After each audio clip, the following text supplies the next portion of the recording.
আহক মোৰ প্ৰিয়বিলাক, আজি আমি বাইবেল লাৰ্ণিঙত দুটা কথা আমি শিকিব বিচাৰিছোঁ। আমি শিকিম চবেই মিলিজুলি একেলগতে। পবিত্ৰ শাস্ত্ৰত, পবিত্ৰ ধৰ্মশাস্ত্ৰত বাইবেলে আমাক কি শিকাইছে আমি এটা বিষয় লৈ চাম, আৰু এই বিষয়টো হৈছে গীতমালা 1 নম্বৰ 1 পদৰ পৰা 3 পদ। গীতমালা যেতিয়া আপুনি পঢ়িব, গীতমালা গোটেই বেকগ্ৰাউণ্ড যেতিয়া আপুনি পঢ়িব, সেইটো এটা পয়েট্ৰি ছিষ্টেমত লিখা আছে। কিং ডেভিডে তেখেতে নিজে লিখিলে এই কথাটো কিয় লিখিছে চামছোঁ। গীতমালাটো তেওঁ কিয় লিখিছে, তাৰ উদ্দেশ্যটো কি আছিলে, আৰু তাৰ লক্ষ্যবিলাক কি আছিলে, ভিজনবিলাক কি আছিলে, আৰু এতিয়া বৰ্তমান আপোনাৰ আৰু মোৰ কাৰণে কি প্ৰয়োজন আছে। মই আপোনালোকৰ আগত এই বাক্যটো মই পঢ়িব খুজিছোঁ।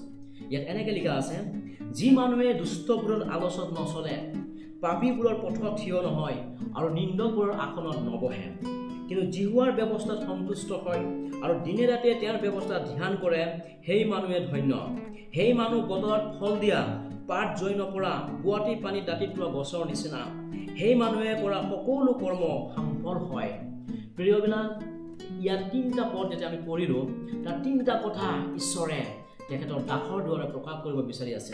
তেতিয়া প্ৰথম কথাটো আপুনি মনত পেলাব, চেপ্টাৰ 1 ভাৰ্চ 1 তাত কৈছে যে যি মানুহ দুষ্টবোৰৰ আলোচনাত নচলে, পাপীবোৰৰ পথত থিয় নহয়, আৰু নিন্দকবোৰৰ আসনত নবহে। এই কথাটো যেতিয়া আপুনি চাব, বহুত এটা কথাটো ডাঙৰ কথা প্ৰকাশ কৰিছে। ইয়াত চাবচোন, যি মানুহ দুষ্টবোৰৰ আলোচনাত নচলে, আমি যি সমাজত বসবাস কৰোঁ, আমি যি পৃথিৱীত আমি আছোঁ, চব দুষ্টৰে পৰিপূৰ্ণ হৈ আছে, বেয়া কামেৰে পৰিপূৰ্ণ হৈ আছে। গোটেই সংসাৰটো আজি নিজৰ নিজৰ ইচ্ছামতেৰে চলি আছে, কোনো কাকো সন্মান দিয়া নাই প্ৰিয়বিলাক। কিন্তু ঈশ্বৰে কৈছে যে যি মানুহে দুষ্টবোৰৰ আলোচনাত নচলে, আমি এই সংসাৰত য'ত বসবাস কৰি আছোঁ, full of convictions, full of problems, full of মানুহৰ কথাবিলাক থাকে, তাৰ মাজতো আপুনি আৰু মই বসবাস কৰি আছোঁ প্ৰিয়বিলাক। আৰু সেয়েহে সেই অৱস্থাত ঈশ্বৰে আপোনাক আৰু মোক এটা কথা সোঁৱৰাই দি আছে, যেতিয়া আপুনি এক পদটো যেতিয়া ধ্যান দিব, তাৰ লক্ষ্যটো কি, তাৰ কথাটো কি, তেওঁ কি কথা ক'ব বিচাৰি আছে। এই কথাটো হৈছে যে condition of the human beings. ঈশ্বৰক পোৱাৰ পাছত মানুহৰ কি কণ্ডিশ্যনত থাকে, সেই কথাটো ইয়াত উপস্থাপন কৰিব বিচাৰিছে ঈশ্বৰে। প্ৰথম কথাটো হৈছে, যি মানুহে দুষ্টবোৰৰ আলোচনাত নচলে, পাপীবোৰৰ পথত থিয় নহয়, আৰু নিন্দকবোৰৰ আসনত নবহে। তাৰ অৰ্থটো কি? যেতিয়া আপুনি যীশুখ্ৰীষ্টক লগ পালে, আপোনাৰ জীৱন যেতিয়া যীশুখ্ৰীষ্টক সমৰ্পণ কৰিলে, আপোনাৰ জীৱন যীশুক শুধাই দিলে, আপুনি সেই জগতৰ মায়া অৱস্থাত থাকিলেও ঈশ্বৰৰ আত্মাৰ দ্বাৰাই ঈশ্বৰে আপোনাক পৰিচালনা কৰিব। সেইটো এটা স্থিতি হয়, এটা কণ্ডিশ্যন হয়। পৰিত্ৰাণ পোৱাৰ পাছত, নতুন জন্ম পোৱাৰ পাছত, যীশুৰ লগত ৰিকনচিলিয়েশ্যন হোৱাৰ পাছত মানুহে বসবাস কৰা পৃথিৱীৰ যিটো স্থান মানৱ জাতি, সেইটো এটা কণ্ডিশ্যনৰ ওপৰত ঈশ্বৰে এই বাক্যটো প্ৰকাশ কৰিছে মানৱ জাতি শিকিবৰ কাৰণে। ছেকেণ্ড কথাটো আপুনি শিকিব লাগিব, 2 পদত কৈছে, যি কিন্তু জিহুৱাৰ ব্যৱস্থাত সন্তুষ্ট হয়। তাৰ অৰ্থটো কি?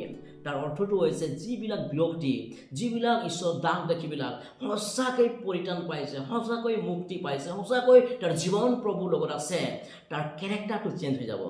তেওঁ অতীতত ভুল কৰিছে, তেওঁ ব্যভিচাৰ কৰিছে, অসুচি কাৰ্যবিলাক কৰিছে, তেওঁৰ বেয়া বেয়া কামত লিপ্ততা আছিলে, কিন্তু যেতিয়া তেওঁ গম পালে যে যীশুৰ পবিত্ৰ তেজৰ দ্বাৰাই উদ্ধাৰ পাইছে, যীশুখ্ৰীষ্ট কালবাৰী ক্ৰুচত মৃত্যু হৈ মানৱ জাতিক পৰিত্ৰাণ দিছে, আটাই পাপৰ মোচন প্ৰদান কৰিছে, এই কথা বতৰাবিলাক যেতিয়া তেওঁ নিজৰ জীৱনত পবিত্ৰ আত্মাই যেতিয়া কনভিক্ট কৰিছে, তেওঁ নিজকে যীশুৰ ওচৰত সমৰ্পণ কৰিছে, তাৰ তাৰ কেৰেক্টাৰ চেঞ্জ হৈছে। ইয়াত কি কৈছে?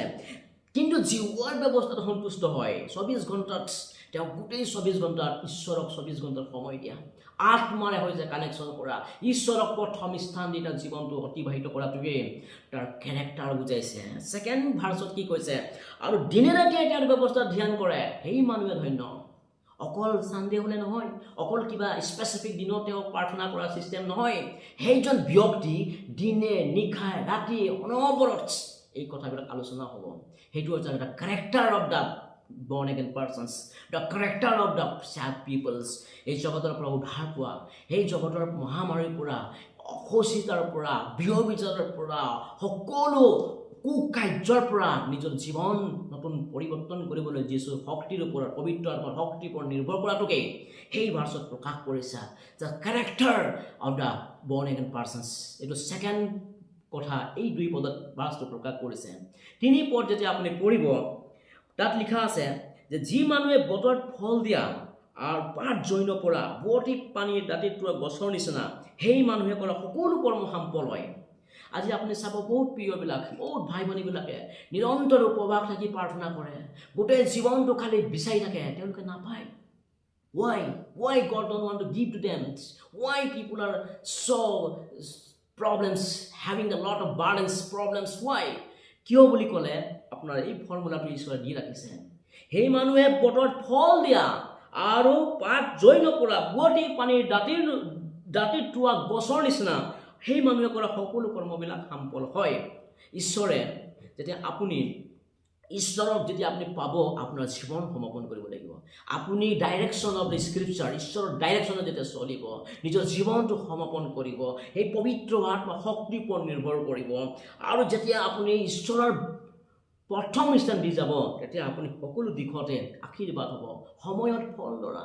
যেনেকৈ 12 মাহ যেনেকৈ বৰষুণ নিদিয়ে, এটা সময় থাকে, এটা প্ৰক্ৰিয়া থাকে, ঈশ্বৰে এইমতে আপোনাক আশীৰ্বাদ কৰিব।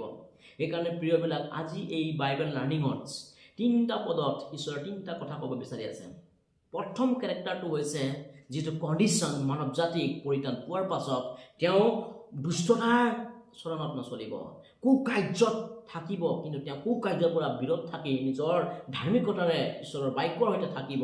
ছেকেণ্ড কথাটো, তেওঁ পাপীবিলাকৰ লগত থিয় নহয়। ডেট মিনছ তেওঁ যিটো ডাইৰেকশ্যনত গৈ আছে, সেই ডাইৰেকশ্যনটো চেঞ্জ কৰিব লাগে।